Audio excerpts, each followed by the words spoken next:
Bienvenidos al podcast de TechUp. En este espacio de conversación y reflexión, exploramos juntos los acontecimientos globales actuales, mundo cripto y financiero y todo lo que necesitas saber. Puedes apoyar este proyecto a través de PayPal o con criptomonedas, dejando una contribución en Bitcoin, Ethereum o, si lo prefieras, Solana. Puedes encontrar los enlaces y direcciones en la descripción. Encuéntranos en tu plataforma favorita: Spotify, Amazon Music, Apple Podcast, TuneIn Radio o YouTube. Estamos en casi todas las plataformas. Comparte nuestro podcast con tus amigos. Y bueno, tras este recordatorio de rigor, os lanzo una pregunta. ¿Qué pasaría si os dijera que el simple anuncio de la paz acaba de hacerle perder cientos de millones de dólares a los inversores más astutos de Wall Street en cuestión de horas? Madre mía, es que suena a locura, pero es exactamente lo que ha pasado. Totalmente. Hoy nos lanzamos a hacer un análisis a fondo de un auténtico terremoto geopolítico que está reescribiendo las reglas del juego. Nuestro objetivo es desgranar punto por punto este recién anunciado alto el fuego de 2 semanas entre Estados Unidos e Irán. Y ojo, porque las implicaciones son brutales. Ya te digo. Vamos a explorar cómo las ondas expansivas de este pacto están sacudiendo la infraestructura de los mercados energéticos, el sistema financiero tradicional y, por supuesto, todo el ecosistema cripto, que ha reaccionado de una forma salvaje. Muy salvaje, sí. Pero a ver, antes de meternos en harina, creo que es vital hacer un inciso. La información que vamos a desglosar hoy trata temas geopolíticos altamente sensibles, ¿vale? Y se basa en material que proviene de facciones políticamente muy polarizadas. Claro, es terreno pantanoso. Exacto. Por eso, nuestra labor en este espacio es mantener una neutralidad absoluta y escrupulosa. Nos limitamos a informar de manera imparcial sobre los hechos que recogen los reportes, sin respaldar jamás ninguna postura, ideología o bando. Nuestro enfoque es puramente analítico. Eso es fundamental dejarlo claro desde el minuto 1. Dicho esto, para entender cómo un conflicto a miles de kilómetros revienta las carteras de inversión, tengo aquí a mi lado a nuestra analista financiera. A ver, fíjate cómo una decisión militar de apenas 38 días acaba de liquidar un océano de posiciones en el mercado cripto. Bueno, es que es un claro ejemplo de que la pólvora y los algoritmos hablan exactamente el mismo idioma. Hoy vamos a diseccionar cómo ese alto el fuego, que en teoría frena la escalada bélica, ha provocado una auténtica carnicería financiera para quienes apostaban en contra de los activos digitales. Es irónico, ¿verdad? Primero tenemos que bajar al terreno de juego y ver qué narices se acaba de firmar. Vamos a los datos. Exacto. Básicamente tenemos un alto el fuego de 2 semanas mediado, y esto es sorprendente, por el primer ministro de Pakistán. Un actor inesperado. Totalmente. Y las condiciones son de todo menos sencillas. Por un lado, Estados Unidos exige la apertura total e inmediata del estrecho de Hormuz. Para quien no tenga el mapa en la cabeza ahora mismo, este es el cuello de botella por donde transita el 20% de todo el petróleo mundial. Que se dice pronto, el 20%. Es una barbaridad. A cambio, Irán ha aceptado sentarse a negociar sobre la base de un plan de 10 puntos en Islamabad. Su postura oficial es clara. O sea, si cesan los bombardeos, permitirán que los buques pasen. Pero, y aquí está la trampa, la coordinación del tráfico la harán sus propias fuerzas armadas. Claro, y paralelamente a estas exigencias diplomáticas, hay que dimensionar el nivel de devastación que nos ha traído hasta este pacto. Los números de la ofensiva militar de Estados Unidos, que han bautizado como Operación Furia Épica, son abrumadores. Son de asustar, sí. Hablamos de 38 días de bombardeos ininterrumpidos. Se han alcanzado unos 30.000 objetivos estratégicos. ¿30.000? O sea, estamos hablando de la destrucción sistemática de gran parte de la marina iraní, la aniquilación de su red de defensa aérea y daños críticos a su infraestructura nuclear. Y todo esto con un coste humano también. Tristemente, sí. Todo este despliegue armamentístico ha dejado un saldo de 13 soldados de Estados Unidos fallecidos. Es crucial entender este grado de asfixia logística y militar porque es exactamente lo que fuerza esta pausa temporal. Claro, y cuando el mercado escucha la palabra tregua después de semejante tormenta de fuego, pues entra en un estado de euforia automática. Pero a mí me parece que es como darle un analgésico potentísimo a un paciente con la pierna rota.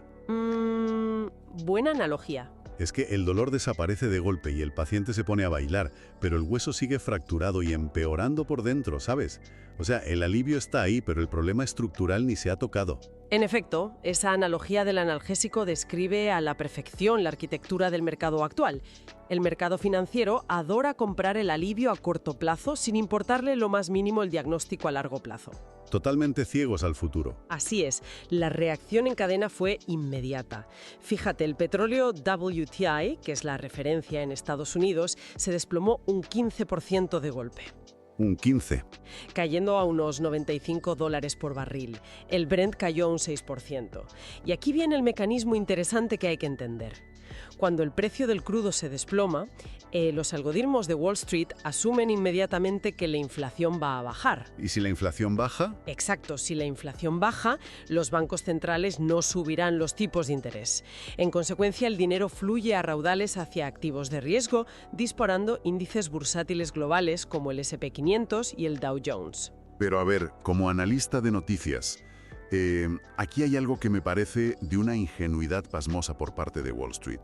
Teniendo en cuenta que han bombardeado 30.000 objetivos y la tensión está por las nubes, ¿de verdad los inversores celebran 14 míseros días como si se hubiera firmado la paz mundial definitiva? Suena absurdo. Es que 14 días en diplomacia internacional es el tiempo que tardan en servirse un café. Tienes toda la razón. En contraposición a ese optimismo bursátil desaforado, la realidad táctica sugiere que deberíamos ser extremadamente cautos. A pesar de la subida de las acciones, los fundamentos del conflicto siguen totalmente intactos. Es que no ha cambiado nada en el fondo. Exacto. Sin embargo, para los sistemas de trading de alta frecuencia, 14 días de suministro asegurado de crudo es literalmente una eternidad. Compran el rumor de la paz y ya venderán la noticia de la guerra si hace falta mañana. No obstante, tu escepticismo está más que justificado. Es que basta rascar 1 milímetro la pintura de este acuerdo para ver grietas del tamaño de un petrolero. A ver, empecemos por la diplomacia. Pakistán, que es el mediador, sale diciendo que la tregua incluye el frente del Líbano. Sí. E inmediatamente Israel lo niega de forma categórica y tajante. O sea, lo desmienten en el acto y la oposición israelí ya está llamando a este pacto un desastre político. Un caos de comunicación absoluto. Y luego nos vamos a las aguas del Golfo, que siguen siendo un polvorín. Hay reportes de que los Emiratos Árabes Unidos han saboteado una refinería iraní expresamente para dinamitar la tregua. Fuerte eso. ¿Y cuál fue la respuesta de Irán? Atacar plantas eléctricas en Kuwait. Y se supone que están en alto el fuego. Un alto el fuego muy peculiar, desde luego. Ya ves.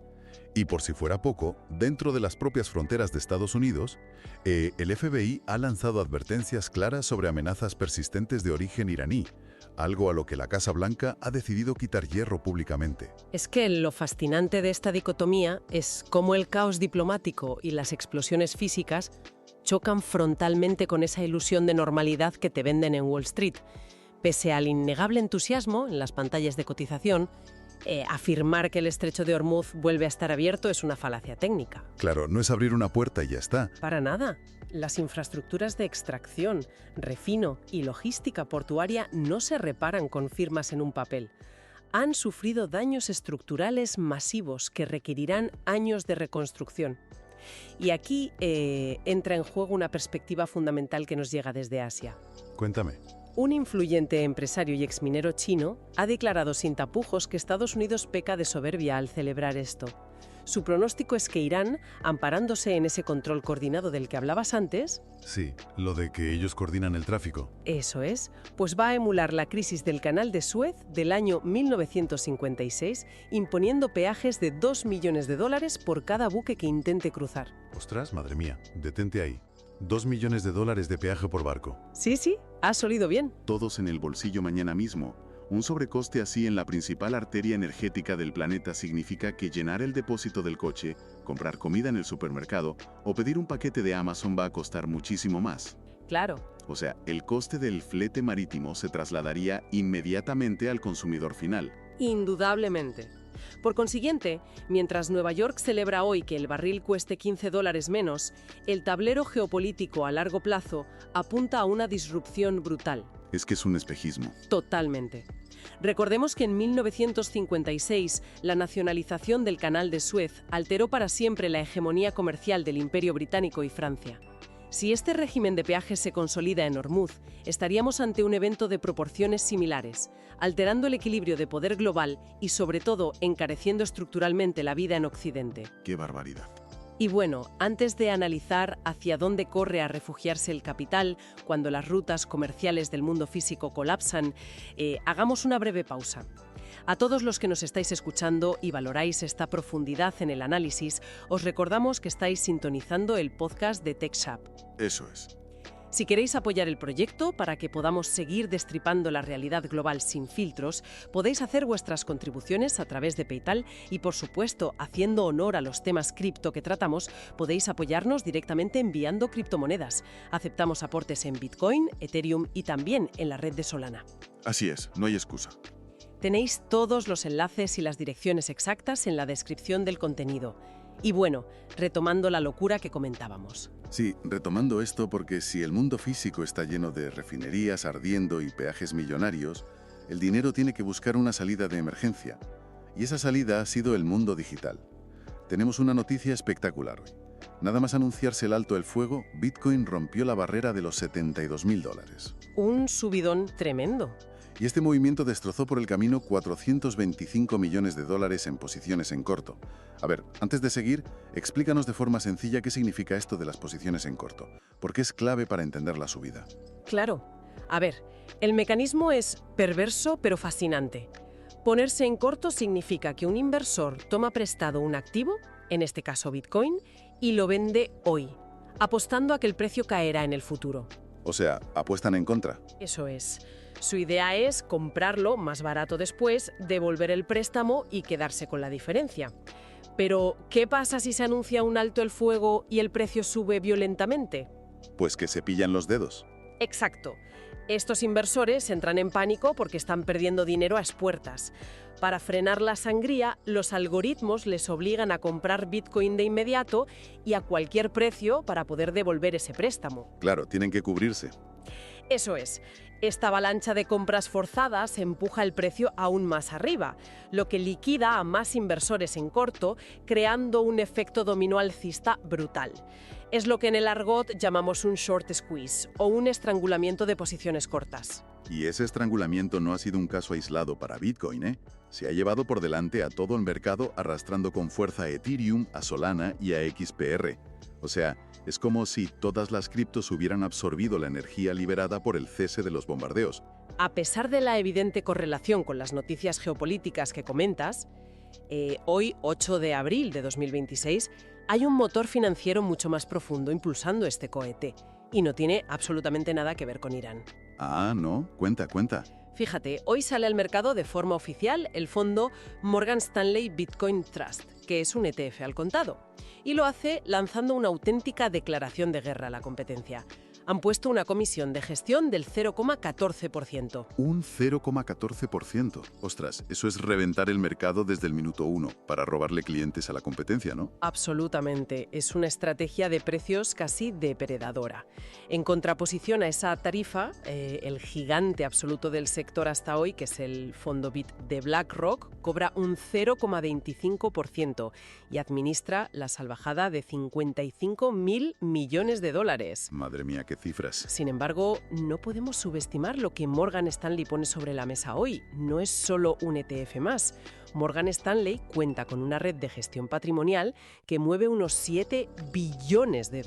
7 billones. Se dice pronto. Estamos hablando de ejércitos de asesores financieros tradicionales que ahora pueden llamar a sus clientes más conservadores y con un solo clic meter parte de su capital de jubilación en Bitcoin pagando unas comisiones irrisorias. Y a todo este torrente de dinero de Wall Street hay que sumarle una noticia regulatoria que acaba de salir del horno. ¡Qué tela!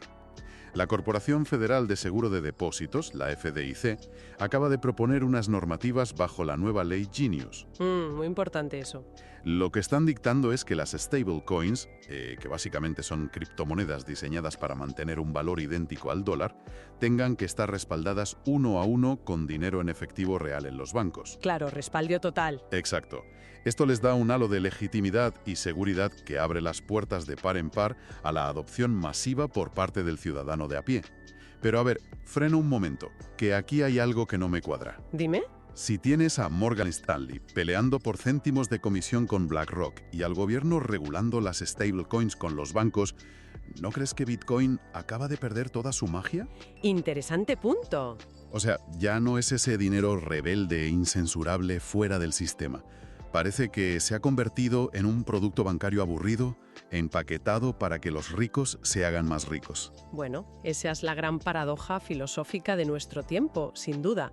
Es innegable que la infraestructura de los ETFs centraliza enormemente la custodia. En lugar de que cada usuario tenga sus propias llaves criptográficas y sea su propio banco, ahora es un megabanco quien custodia las monedas, actuando como un gran cuello de botella institucional. Claro, pierdes esencia, Punk. A pesar de ello, la red subyacente, lo que es la cadena de bloques, sigue operando de manera descentralizada y matemática. El protocolo no ha cambiado en absoluto. Lo que ha cambiado es la interfaz de acceso de los grandes capitales. Ya. Para alcanzar la liquidez global de billones de dólares, el activo, irremediablemente, tuvo que ponerse el traje y la corbata. Es el peaje ineludible de la adopción masiva. Vale, te lo compro, aceptamos pulpo como animal de compañía en cuanto a la adopción institucional. Pero a ver, si todo es tan alcista, si han liquidado millones en cortos, el precio supera los 72.000 y los gigantes bancarios están abriendo las compuertas, ¿por qué narices los analistas veteranos están pidiendo máxima precaución? Dicen que hay un falso entusiasmo. Precisamente porque la liquidez institucional se mueve bajo dinámicas muy distintas a las de la euforia minorista, a la del usuario de a pie. Los informes recientes, en especial la tesis del conocido analista Scott Melker, advierten de un patrón histórico muy tozudo. Melker proyecta que a pesar de este pico a 72.000, Bitcoin podría entrar en una fase de lateralización durante los próximos 100 días. A ver, para los que nos escuchan en Ontron en la jerga, lateralizar significa que el precio se queda estancado en un rango, ¿no? Que ni sube mucho ni baja mucho, ¿verdad? Exactamente, eso es. Se mueve en un pasillo aburrido. Melker señala que si miramos atrás, hacia la implosión del ecosistema Terra-Luna en 2022 o la crisis de los bancos regionales en 2023... Vaya par de sustos aquellos. Totalmente. Pues nos enseñan que los mercados no siempre expulsan a los inversores a través de caídas de precios aterradoras. A veces, la herramienta más letal del mercado es el puro y duro aburrimiento. Qué curioso. Sí, una erosión lenta y desesperante que agota la paciencia del pequeño inversor hasta que vende sus posiciones por pura frustración. Y si vinculamos esta mecánica técnica con la visión macroeconómica del legendario inversor Ray Dalio, el escenario es cristalino. ¿Qué dice Dalio? Dalio sostiene que no estamos ante eventos aislados que se solucionan con 14 días de alto el fuego. Estamos en medio de un conflicto estructural, histórico y a largo plazo. Hablamos de guerras que son comerciales, tecnológicas y militares a la vez. En este entorno, la incertidumbre reina y los mercados prefieren digerir el panorama lentamente antes de iniciar el próximo ciclo alcista sostenido. A ver, perdona que te interrumpa, pero ahí hay una contradicción enorme. ¿Por qué? ¿Cómo se va a aburrir el mercado? O sea, tenemos buques de guerra en el estrecho de Hormuz, el petróleo tambaleándose, refinerías en llamas y gigantes financieros metiendo dinero a espuertas. El mundo está en ebullición. Ya visto así. Claro, ¿cómo puedes justificar que el mercado lateralice por aburrimiento cuando literalmente está pasando de todo cada 5 minutos? La presión de compra debería reventar esa estadística histórica. Entiendo tu punto, y suena totalmente contraintuitivo, pero la clave está en el cómo y no en el qué. Es cierto que hay pánico y noticias explosivas, pero las instituciones financieras no compran como un usuario en su casa. Ya, no van a la app del móvil. Exacto. Cuando Morgan Stanley o BlackRock necesitan adquirir miles de millones en Bitcoin, no le dan al botón de compra en el mercado abierto, porque eso dispararía el precio y encarecería su propia adquisición de manera absurda. Tiene sentido. Utilizan mesas de negociación privadas o mercados over the counter y acumulan los activos de forma minuciosa, en pequeñas fracciones, a lo largo de meses.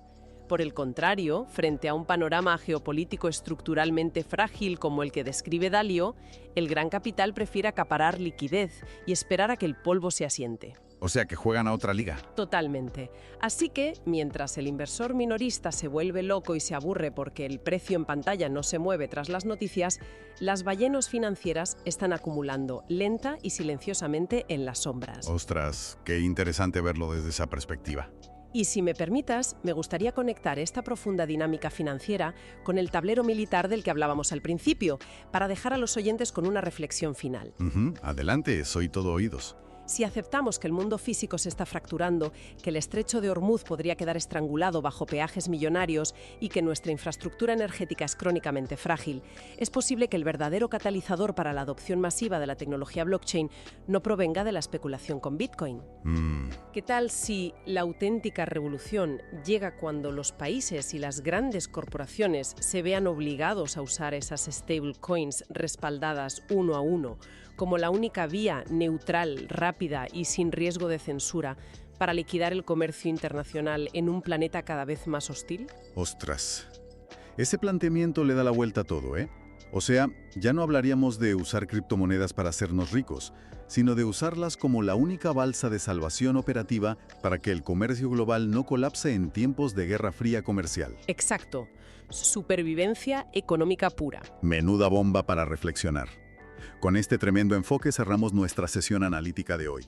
Nos despedimos mandando un abrazo muy afectuoso a todos los que nos habéis prestado vuestra atención. Muchas gracias a todos. Gracias por vuestro tiempo y por mantener siempre encendida esa chispa de curiosidad para entender las verdaderas mecánicas del mundo. No olvidéis que habéis estado en el podcast de TechUp. Os animamos de corazón a que compartáis este análisis con vuestros amigos, familiares o esos colegas a los que les encante desgranar la realidad sin filtros. Compartidlo, que ayuda mucho. Y una vez más, si valoráis el esfuerzo y queréis dar soporte económico al programa, podéis hacerlo cómodamente vía PayPal. O si lo preferís, enviando vuestras aportaciones en criptomonedas como Bitcoin, Ethereum o la red de Solana. Toda la información, enlaces y direcciones están detalladas en la descripción del contenido. Muchísimas gracias por acompañarnos en este viaje por las venas de la geopolítica y las finanzas. Nos escuchamos en la próxima.